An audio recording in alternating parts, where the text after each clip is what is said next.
All right. Hello, everybody, and welcome to JHR Backstage. This is a really weird setup at the moment because Varys and I here just got finished filming some stuff here at my house, and while he was here, we figured we'd just, record it. Yeah. We haven't been in person to do Backstage for a few weeks now. But now that we're just kind of sitting in the same room, we're not even back in our original studio. We're sitting in like in your basement, with one mic split between us. I'm sure this mic though picks up everything. I'm sure they can hear us just fine. Oh, I'm sure, yeah. Yeah.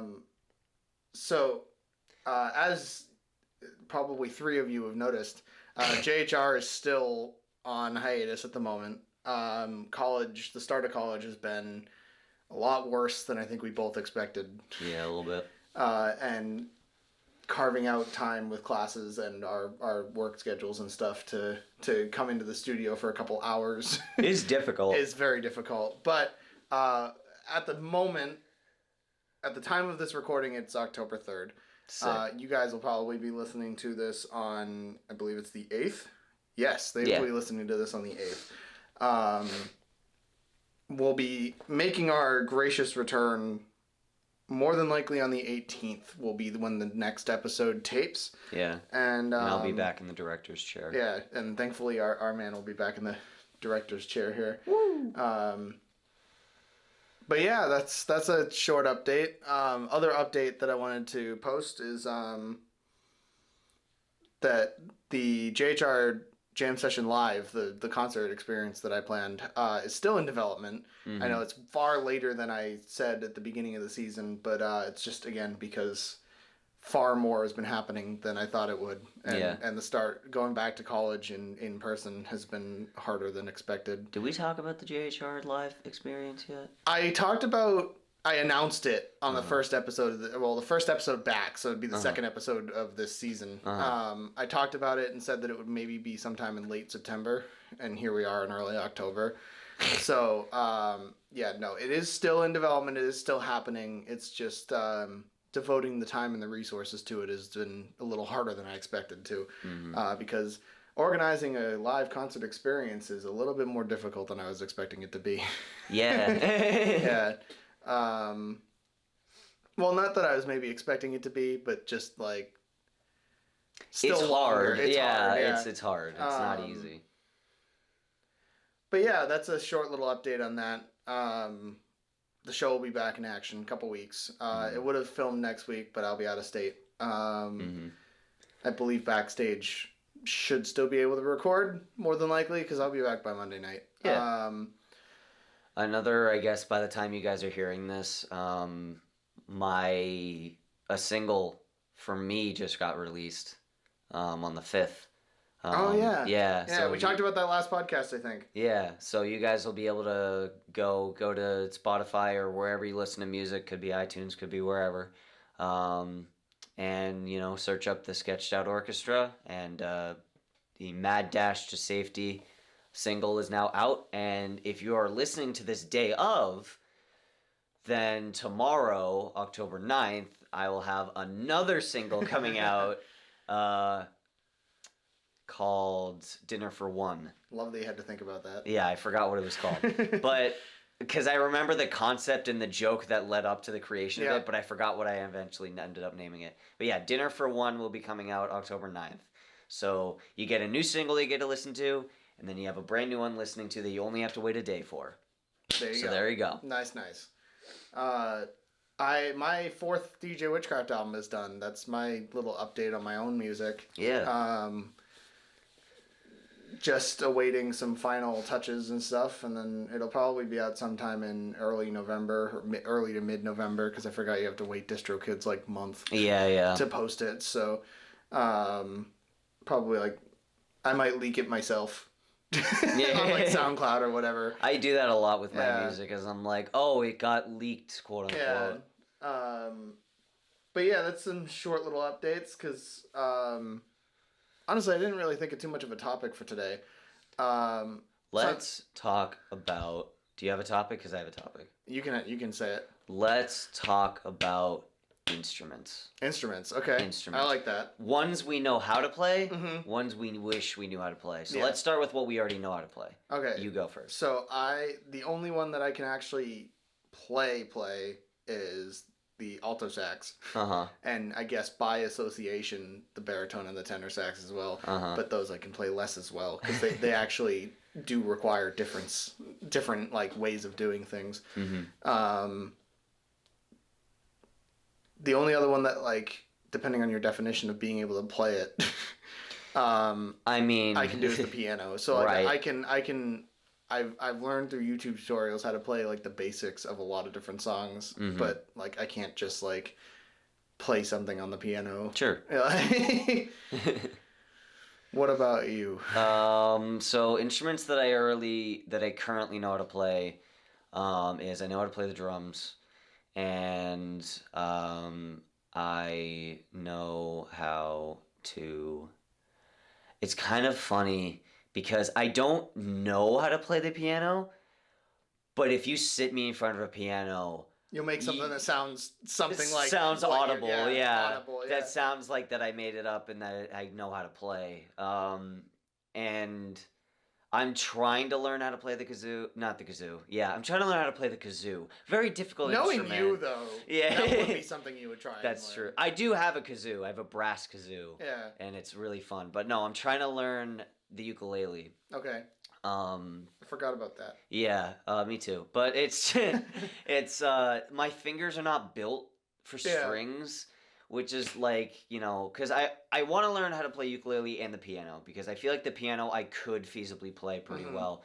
But the ukulele, like, it's just so hard with the finger movements and everything. And, like, my fingers were not designed to move like that or to whatever. And I know people who know how to play are going to be like, you don't need a specific set of fingers. It's like, just, yes, because I have, I have cryptid fingers. Yeah. So, like, I could play a piano because I'm used to being a gremlin, but I can't, like... Sorry to piano players out there, but let's be honest. We know what we look like when we're playing. As opposed to, like, people who are holding, like, the guitar or even the ukulele, like, the way that you have to hold it and the way that you have to move your fingers, it's just... It doesn't feel right to me, so I can't do it. Yeah, those are instruments that I wish I knew to play as piano and ukulele. I wish I could play the guitar, and I've tried on multiple occasions. But literally I can't for the exact same reason you gave for the ukulele. My fingers just don't move like that. Yeah. They really cannot move fast enough to be able to play the chords in the progression that they need to be played in. Yeah. And like, that's the hardest part, because I want to so badly, and I've tried so many times, but just like... going from chord to chord. Like, I can set up one chord and I can strum, and then moving to the next chord in time for the music, not gonna happen. Exactly. Yeah, that's the hardest part, is always switching chords. Yeah. And like the speed and the articulation of like knowing where it is by muscle memory. Like, that's hard. Yeah, no, that's extremely hard. Which I know is the point. Yeah. But still. I attempted to learn drums, and I'm okay at it. I'm not terrible, but I definitely can't play the drums. Like, I did take drum lessons for like months, and like I did pick up a good amount of stuff from that, but as much as I think I have rhythm, apparently I just don't. That's the thing that helps with me, is that I have a pretty good natural sense of rhythm, and so when it comes to like picking up an instrument and fucking with it, I can usually make something like, excuse my language, I can make something pretty, you know, doesn't sound terrible. Yeah. You know, and like that's when, like, with the drums and stuff, I'm always like creating, like, I'm always just sitting there like doing this. I am too, and what's really funny is when I'm doing that, I tend to have really good rhythm, and then you put me behind an actual set of drums, and it's like, oh, I'm terrible at this. Like, I remember I was being taught. I took lessons too, and my teacher was like, "You have a knack for this. You just need to hone it." Yeah. And I was like, "Bro, I wish I had the time or the money for that." The amount of other stuff that I do, because like that's the thing too, is that I want to give us some credit, is that, you know, we're not talentless. You know, we speak for yourself, but yeah, you're not talentless. Like we're, you know, film people, like we bunch of creative, like we know how to do a lot of different stuff, so like to add that in as well is like trying to shove like a cube block in the circle hole. Yeah. It's like there's already too much. Like don't sweeping something under the rug when the rug's like a mile high. Like you don't need more. Like it's fun to know how to do all this stuff, but you don't need more. But it's just nice to think about it, because music is something that like the creating music and creating like an audio experience is something that I love doing. So that's something that I was like, oh man. For the fifth DJ Witchcraft album, which although has not entered production and will not for a while, right? I've already started thinking about it. And what I'd like to do for the fifth album is do a visual album where like it's one of those things where every single track has like a visualizer, not quite a music video, but like some form of visualizer. Yeah, to like it. The audio bars are like going crazy. Yeah. Well, no, even like just random shots of nature or like something to do with like a color or a pattern that has to do with the beat of the music kind of thing. Like not quite music videos, but like there's visuals. Musical visuals. Yeah. There's visuals to all of the tracks. And Visualizers. That's something I was gonna do for my like regular stuff that I do, like the singing stuff that I do, quote unquote. But like I think it will fit DJ Witchcraft a whole lot better. Yeah, it makes sense. I mean, if I get any better at, because I'm currently learning animation right now, because that's my main passion right now, and if I get any better at it, if you want to do like moving pictures, like not like fully animated images, but like moving pictures, that a lot of people like to do that, then I can help you with that. Finally get Spellbot to put in a little bit of the work. His work, inevitably, once I have the time, is going to be merchandise. That's going to be his work, but I just haven't had the time for that yet. That's fair. What I would love to do in time is Spellbot plushies. I want a plush of Spellbot so badly. I would love one of those. Yeah, see, I had this plush when I was a kid of the golden robot from Treasure Planet. No, James, don't turn me into marketable plushies. I had the golden robot from Treasure Planet in a plushie, and it, like his arms and legs were opposable because they had like wire in them. Yeah. And like I want something like that, but the amount of expense to produce those would be extraordinary. I found a website. I found a website that does plushies. I've seen stuff like that, but like it's like, oh, if you buy 100 of them, it's a good price. Yeah. But like if you're only buying one, it's like $60 or $70. It's like, okay, well, you know, I have that, but like I don't want to spend that. Right. Like, but yeah, no, I would love Spellbot to be my merchandise icon once I actually have the time to make merchandise off of him. But yeah, back on the topic of instruments, I would love to play the drums so much. Like I feel like I have enough of a rhythm for it, but like I said, apparently I don't. But at the same moment, like one of the random, if you could even call this a talent that I have, that like multiple people have told me like, how are you even capable of doing that? Is so like let's say a song is playing. Yep. Any song, it doesn't matter. I am able to completely I am able to completely ignore the music happening and sing a completely different song over the song that's playing without like forming it to the beat of the song that's playing or anything like that. Because like there's been multiple occasions where like we've been talking about music with either like my family or whatever, and like they'll be like, oh, which one was that? And I'll sing a little bit of it, and they're like, how did you just manage to sing that on top of the other song that's playing? And I was like, I don't know. Yeah. It is weird because like I remember like I've been told that I have this weird innate sense of rhythm to me, and I don't even know where it came from, and my mindset and like the way that I am with that stuff made me built for stuff like that. But it's just like, it's hard. It's difficult. I can teach you what I know about playing drums, because like it's, once you get into a rhythm of it, it starts. Yeah, because I have a drum kit. It's sitting in my garage. I just haven't set it up because I don't have any place to set it up. Bro, I want to use that. Once you set it up, I'm going to come visit more often. I want to play that. That's awesome. I've been waiting to because I have a virtual kit at my house. Yeah. But it's not the same. Yeah. It's not the same. The only two things that I need to find. So I got this drum kit for free from the side of the road. And Did you clean it? Yes. Okay, good. It's been cleaned. Okay. But now it just needs this place to be set up, and I don't have a place to set up. But Fair. it also needs the hi-hat is missing. Yep. and the actual pedal for the kick drum is missing. Those are very important. Yeah. It's like half of playing drums. Yeah, exactly. But I've got both of the toms, I've got the snare, I've got the kick drum itself, and all the stands necessary to set those up. Right. It's just, and I even have the cymbal stand, it's just missing the cymbals itself. Yep. I need to find replacements for those two items, and I just haven't gotten around to that yet because I didn't want to spend the money on the replacements, knowing that I would just be sticking them in the pile of in the garage anyway, because I don't know where to set them up around here. But yeah, that's fair. And put it in here. Yeah, unfortunately this room that we're recording in right now is not a place where I have like control over. Yeah, and I don't have like control over what gets put into this room. Yeah, but that stinks because this is a really good room for that. Oh yeah, no, it'd be great for that. Yeah.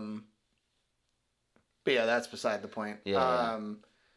I've been trying to think of some places to put it. The original plan was to set up like a small like studio space in the corner of my bedroom, but like. Then you don't have enough space in there. I did when we moved in. I don't know how. Well. Yeah, right. It took me a month to tell you that I moved. Yeah. Right? That's a whole separate story. It's a joke, and I won't go into it here. Yeah. But like, I forgot you only saw it when it was like basically complete by the time you actually came in here. Right. Yeah. No, when I first moved in, and this was before my lovely girlfriend moved in with me as well. Mm-hmm. I had plenty of space for it. It just ended up being taken up by like my lovely girlfriend moving in, and like. You know, we expanded our kitchen because we desperately needed to expand the kitchen. Exactly, yeah. Well, that's the thing is that like because you got what is necessary and just kind of it's already full. Yeah. So now you need to find another spot. Because like in the original plan when I moved in here was there was supposed to be a studio space that was supposed to have like the musical instrument stuff set up, and it was for like a month or so, which is why you didn't see it because it was gone by the time I think I actually showed you that it moved. But like, I wish that you could use this room because this would be perfect for it. Maybe in time. Yeah. Maybe in time, or maybe temporary here and there. I can just set it up when I need to or whatever. Yeah. Whenever I'm recording stuff. But yeah, in the meantime. There's not a ton of other instruments that I'd be willing to play. But, like, I always have super respect for people that can play instruments. Like... Oh, yeah. We digitally make our music, and I have a lot of respect for people who digitally make it, too. Because I'm like, damn, like, if you like, know piano, you can make digital music. Like, that's just because that's what... I've wanted to buy a MIDI keyboard for so long. That would be fun. Like, MIDI keyboards are just like $150 or something like that, which isn't too bad comparatively to a lot of other musical instruments. Yeah. But I just haven't had the resources to allocate to that, especially because since I don't even know if I'll use it that much. Yeah. That's been the biggest thing. Like. That's true, yeah. I mean, I bought a virtual drum kit and I don't use it that much just because when I first used it, I was like, this is not even close to the real Virtual drum kits, I've owned virtual drum kits before. They're not great. They're not. Like. They're the one that I have is very nice and it's touch sensitive, which you'd think would be a good thing, but it's not. It's just like the pedals all weird and it just like it doesn't feel right. Yeah. Like, this sucks. So now I understand why the person who I actually bought it off the person who taught me drums. And now I know why they got rid of it. This is your problem. Yeah, exactly. It's like, now it's your problem. I was like, yeah, I wish I had, because I walked into his apartment and he had like two full drum kits. You're just creating more work for me. I know, I'm sorry. It might add more work. I was kidding. Yeah. No, but like he had two full drum kits. I was like, bro, that's awesome. And he hands me the boxes with the virtual one in it. Like, now I feel sad. It's actually really funny because the drum kit that I have came from the house around the corner from me. Mm-hmm. My girlfriend and I were driving home, and right as we passed, they were dragging it out from the garage, and I opened the window and I was like, hey, is that free? And they're like, yeah, if you want to take it. And I was like, hey, pull over. I was like, I want this. Like, I want it right now. So I loaded it in the trunk, and then we went home, and I cleaned it, and then I was like, wait, I don't have anywhere to put this. And I was like, but free drum kit, so I'll take it. That's awesome. We love free stuff on the side of the road. I love it. It's so great. I have found so many good things through that. But yeah, you have a guitar in your logo. I do. Well, no, I don't anymore. Oh, did you remove it? I did. Oh, yeah, it's a vinyl now. The season 2 banner was a guitar. It was an electric guitar. And the season 1 banner also had a different electric guitar on it. Mm-hmm. But now that... So, the difference is season 1 and 2's banners and marketing were pre-made, like, default things from Staples. Yeah. Season 3 and onward was stuff I created. Mm-hmm. Like I made that logo. I made the James Sessa Rock logo with the vinyl, Mm-hmm. and all that, and all the logos associated with it. Which I mean, all of like the Backstage and Jam Session and stuff are just a modified version of the vinyl logo. Right. Yeah. But yeah, no, I designed everything last season and this season. I just wanted to get away from the Staples default thing. But yeah. I still have that poster. I still have both of them. The other poster's hanging up in the office. And I currently have the one from this season, too, waiting to be hung up. Right. I wasn't going to hang that one up until I had the Victoria poster to put with it. Yeah, which will be soon. Yep. Probably. And then I have a third frame ready for whatever's next. Yeah. Which will probably be Mirror's Curse. Yep. Keep in mind, folks, he has access to not 1, not 3, but 2 graphic designers. And he still uses basic stuff. Well, see, like, you guys are busy. I mean, that is fair. Like, that is 100%. I already overload you with stuff anyway. Like, right now, I think you're working on 4 or 5 different things for me at any given moment. Victoria, your new album cover. Yeah.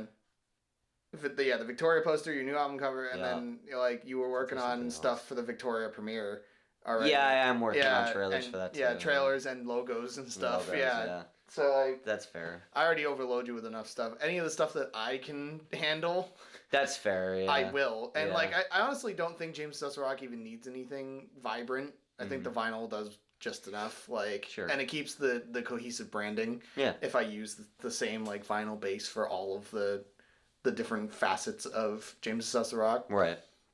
Which, trust me, inevitably there will be more. I do intend to do more. Like, I already have a ton of stuff in the works that I'd like to do with James Sessa Rock as a brand. And expand the show even further. If you think that this empire stops at the TV screens... You're in for a whirlwind of a surprise. Well, I mean, it already hasn't. It already has gone past the TV screen. No, I know. Now it's in your ears with the podcast, and then hi. It's in the music industry with Jam Session, which I would like to do a volume 2 of soon. Mm-hmm. And then like it'll be in your face with the live experience whenever that happens, which I don't intend that to be a one-off. Right, yeah. Like, I don't intend go on tour. the jam session live to be a one-off. Yeah, I can't unfortunately go on tour at the moment, but I would like to in time. Yeah. And I won't talk about, at least here publicly on the podcast, what I have planned elsewhere, but like, don't worry, guys. I'll get all the juicy deets off camera, and then you guys can go to my super secret podcast, JHR Backstage, and I'll tell you all about it. What do you talk about on this super secret podcast? Nothing that you need to worry about. I don't need, like, there isn't even that many secrets. I feel like most of the secrets of the show have come out with this podcast now. Yeah, pretty much. Like, I mean, when they become relevant, we talk about them. Yeah, I would like to do another behind the music too. Because like I think that'd be kind of fun to do. At the end of season 1, or was that season 2? I don't remember. I think it was season 2. Now that I think about it, but I did an hour-long special called JHR Behind the Music, and it was I went to a local recording studio and interviewed like their engineer and like the owners and stuff like that about like the processes of doing music at a recording studio, and then I interviewed a good friend of mine who was like the owner, if you will, and lead singer of the band that he was a part of. Yeah. I talked to him about like running a band and like the idea of touring and stuff like that. And then I did a few segments talking about the history of like producers and mixers and engineers and stuff that had done a lot of the music that I was interested in. Bro, you should interview the CEO of GarageBand just to cover our bases. Yeah, but just be like, hey, we use your service a lot. We released quite a bit using it. yeah. Tell us about your process. But I would like to do a second volume where I maybe go to a different recording studio and talk to them about it, to maybe talk to a different band, do some other producers and stuff that are big to the music industry in general. Like, and I want to do it in the format of how the show is now, because back at the end of season 2, it was very different than what the show looks like now, and I feel like I could produce something like to actual top tier quality. Which, I mean, behind the music was fine. You can watch it on my YouTube channel. It is still publicly available. But like, I feel like now that I've gone to film school and stuff, the filming quality would be a whole lot better. But yeah, that's something that I'd like to do in time. Ferris, you're looking at the clock. How much time have we got left? We have 4 minutes. 4 minutes. Okay, Yeah. I think I can fill 4 minutes. But yeah, the James Tessa Rock's one of those things that I like. I love what it is as a brand, and like seeing the podcast actually come to life and seeing like the show grow to where it has been now. I think I've said it a bunch of times during the recordings of these podcasts, but like I love where it is now. I love where this show is now. My last little hurdle is I want an office space that I can record the show. You and me both. I feel like inevitably the two of us will end up in the same office space. Yeah, we'll probably share. We'll probably call the office space Biodragons. Yeah, there you go. Yeah. To be honest with you, I've been trying to get by. I have actually, when I'm driving by places, I will look at buildings and be like, that would be a great space for Bioprism Entertainment. I've actually looked into like pricings and stuff. I like have that in the for office past, buildings. but this was like 3 years ago where I wouldn't even had any hope. I looked of into having it. That much money. I think like earlier this year. Yeah. And I talked to it with Dan. Yeah. And I was like, hey, like, and if we both worked full-time jobs, it wouldn't be that bad. Yeah. But like, I don't currently. Yeah. I'm in college. I need to focus on that right now. So, but no, yeah, office space would be helpful because you could store recording equipment. Yeah. You could even restore instruments. God knows I have so much of that now. I have piles of recording equipment. Yeah, so, exactly. Like, thanks to Victoria and the other projects that we're recording, including even JHR and stuff like that. Yeah. I have spent so much money on recording equipment in the last like 6 months. I just have piles now. I started basically with just like a little camcorder. That didn't even have a mic. Like it didn't even have the ability to plug a mic into it. And then now like I have like a pretty good camera. I have a lighting kit. I have a green screen. I have a boom mic. I have other mics. Like it's gone from one bag in my closet to like 6 piled on top of each other of all the random crap that I have now. You know what's funny is that when we started doing filming stuff, it felt very much like it felt very much like Wayne's World style. Yeah. Like literally just like the camera. We're just sitting on our couch. Yeah. And we're just like something had to be done. You run up off screen and do it and come back. Yeah. Yeah. And now we're at the point where we're like we can just sit there and we can look at the camera person and be like, can you sick. We're at the point where they were like 4 crew members in Victoria that weren't actively part of the cast. Yeah, 4 whole members. Listen, it used to literally just be Dan and I in the woods of my park. No, yeah, I know. Street, so I know 4 doesn't sound like a lot, but when you're like on the scale that we are, having 4 people like means the world of difference. It's crazy. Anyway, that's all the time that we have for today. Certainly is. Thank you guys so much for listening to these wonderful podcasts. The main series will be back in a couple of weeks, so keep an eye out for that. Listen to our other brand new podcast the two of us are also doing, Biodragons, which is on the Dueling Dragon Entertainment YouTube channel. So tasty. And we will see you guys all next week. See you later, guys. Peace out. Smash that like button.